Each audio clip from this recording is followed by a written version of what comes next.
नमस्कार। सुभाष की बात में आपका स्वागत है। आप जानते हैं कि इस समय बस्तर के बीजापुर में 10,000 सैन्य बल जो है वो नक्सलवाद का खात्मा करने के लिए लगा है और ये अंतिम लड़ाई लड़ी जा रही है। इस समय पूरे देश में या तो आतंकवाद के खिलाफ, अलगाववाद के खिलाफ एक जबरदस्त लड़ाई चल रही है।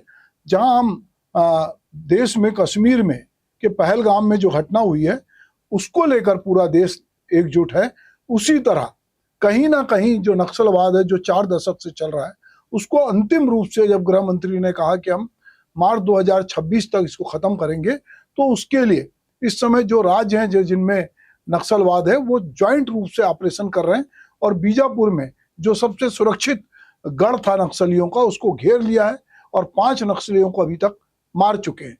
तो हमारे देश में 2 तरह की चीजें हो रही है। एक, हम अपनी आंतरिक सुरक्षा जिसमें अलगाववादी ताकतें हैं उनके खिलाफ लामबंद है, वहीं जो हमारे सीमावर्ती देश हैं जिसमें खास करके पाकिस्तान, वहां जिस तरह से कश्मीर में घटना हुई है तो हम आतंकवादियों को भी सबक सिखाने के लिए जो है वो कहीं कोई कोताही नहीं बरत रहे हैं और इतने कड़े निर्णय अभी जो भारत ने लिया है इसके पहले कभी नहीं हुए। यही हाल जो है नक्सलवाद को लेकर है। नक्सलवाद को लेकर लगातार बहुत सारी मुठभेड़ हुई, बहुत सारी गतिविधियां हुई, पर एकजुट होकर इतनी बड़ी तादाद में पूरा सैन्य बल उतरा है बस्तर में और जो कार्रवाई हो रही है जिसमें local police, CRPF, Indo Tibet border security force और जाने किस किस तरह की फोर्स को इकट्ठा करके हेलीकॉप्टर लगा के एक प्रकार से नक्सलवाद के खात्मे की ये कोशिश की जा रही है। छत्तीसगढ़ के बीजापुर क्षेत्र में जो नक्सलियों का सबसे अवैध गढ़ माना जाता है वहां पर घुसकर उसको नेस्तनाबूद करने के लिए सैनिकों ने जो है कमर कस ली है। और इसी तरह जिस तरह अभी पूरे देश में आतंकवाद को लेकर सर्वदलीय बैठक हुई, मुझे लगता है कि नक्सलवाद को भी लेकर जो राज्य प्रभावित हैं उनके नेताओं की बैठक होनी चाहिए ताकि इस पर बाद में कोई सवाल ना करे। सबको एकजुट होकर ये बताना पड़ेगा कि हम नक्सलवाद के खिलाफ हैं, हम आतंकवाद के खिलाफ हैं और निर्दोष लोगों को ना मारा जाए या उनके खिलाफ कार्रवाई नहीं हो, इसको भी लेकर लोगों को बात करनी पड़ेगी। पर मुझे लगता है कि ये समय है कि हम जिस तरह से जहां से नक्सल बाड़ी से ये आंदोलन शुरू हुआ था और खत्म हुआ, उसी तरह ये महाराष्ट्र से, छत्तीसगढ़ से, उड़ीसा से, आंध्रा से, तेलंगाना से भी ये खत्म हो। वैसे तो धीरे धीरे जो है ये कहीं ना कहीं इसके जो बड़े शीर्ष नेता वहां रहते हैं, हिड़मा रहते हैं, देवा रहते हैं, इनको निशाना बनाया गया है जो यहाँ सक्रिय थे। District reserve guard, DRP, Bastar fighter special task force, STF, RPF और कोबरा जैसे दल जो है इसमें ये इस ऑपरेशन में शामिल हैं।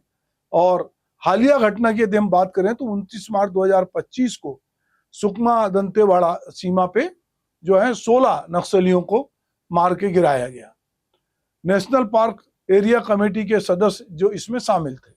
9 फरवरी को जो है हमने देखा कि बीजापुर में 31 नक्सलियों को ढेर किया गया जिसमें सुरक्षा कर्मी भी जो है 2 शहीद हुए। 23 जनवरी 2025 को गरियाबंद में 16 नक्सलियों को मार गिराया गया जिसमें 1 करोड़ का इनामी नक्सली जयराम चलपति भी शामिल था। ये जो हमारे देश में लोकतांत्रिक व्यवस्था के लिए लोग सबसे बड़ा खतरा माने जाते हैं। नक्सलवाद के चलते पिछले 4 दशक में 17,000 लोगों की जान गई। 2024 में बीजेपी सरकार के सत्ता में आने के बाद खास करके छत्तीसगढ़ में, अब तो उड़ीसा में भी है, महाराष्ट्र में भी है, तो 287 नक्सलियों को मारा गया, 1,000 लोगों को गिरफ्तार किया गया, 837 ने आत्मसमर्पण किया, 14 शीर्ष नक्सली नेता भी मारे गए। पिछले 1 दशक की तुलना में सुरक्षा कर्मियों की मृत्यु में 73% की कमी आई, नागरिकों की मृत्यु में भी 70% की कमी आई। पहली बार नक्सल हिंसा से मरने वालों की संख्या 100 से कम रही। नक्सलवाद के जो प्रभावी 107 जिले थे 2010 में, वो 42 हो गए हैं और छत्तीसगढ़ में केवल 2 जिले हैं। 17 अप्रैल 2025 को जो गृह मंत्री अमित शाह, उन्होंने जो है वो पशुपतिनाथ में से लेके तिरुपति तक है, उन्होंने कहा था कि अगर ये कहीं भी इनका नेटवर्क होगा तो हम इसको नेस्तनाबूद करेंगे। तो निश्चित रूप से ये जो कार्रवाई हो रही है ये अपने आप में एक बड़ी कार्रवाई है। 46 नए सुरक्षा शिविर स्थापित कर लिए गए हैं, सड़कें बन गई हैं। आत्मसमर्पण नीति के तहत छत्तीसगढ़ की पुनर्वास नीति ने 837 नक्सलियों को मुख्यधारा में लौटने के लिए प्रेरित किया है। बस्तर में 9000 से अधिक घरों का निर्माण हुआ है। सड़क, मोबाइल टावर, ये बहुत सारी शिक्षा, रोजगार, ये कई कारण हैं जिसमें खास करके गरीबी और जो विकास नहीं होना, इन सबको इस बार समन्वित रूप से इस पर ध्यान दिया जा रहा है, क्योंकि ये नक्सलवाद केवल सामाजिक आर्थिक नहीं, ये कई तरह की समस्याओं से है, जिसमें ये कहना चाहिए कानून व्यवस्था की भी है। तो बीजापुर में जो इस तरह की कार्रवाई हो रही है, अपने आप में बड़ी कार्रवाई है और पूरा देश देख रहा है कि इस समय नक्सलवाद को खत्म करने के लिए जो है वो किस तरह से लामबंद है। अब ये खतरे हैं कि नक्सलाइट ने बहुत जगह वहां पर सुरंगें बिछा रखी है, RDX जो है वो लगा रखा होगा। तो सुरक्षा कर्मी अपनी जान जोखिम में डालकर वहां गए हैं। बहुत सारे विशेषज्ञों का मानना है कि नक्सलियों का सबसे शक्तिशाली हथियार है ये, और नक्सलवाद को पूरी तरह अगर खात्मे का मतलब है कि नक्सली की गिरफ्तारी, आत्मसमर्पण या मुठभेड़, तो ये थोड़ा चुनौतीपूर्ण है, क्योंकि भूमिगत गतिविधियां उनकी जारी रह सकती हैं। और उन्होंने बीच बीच में इस तरह की हरकतें भी की है कि नक्सलवाद को सैन्य और सामाजिक आर्थिक दोनों मोर्चों पर खत्म करना है।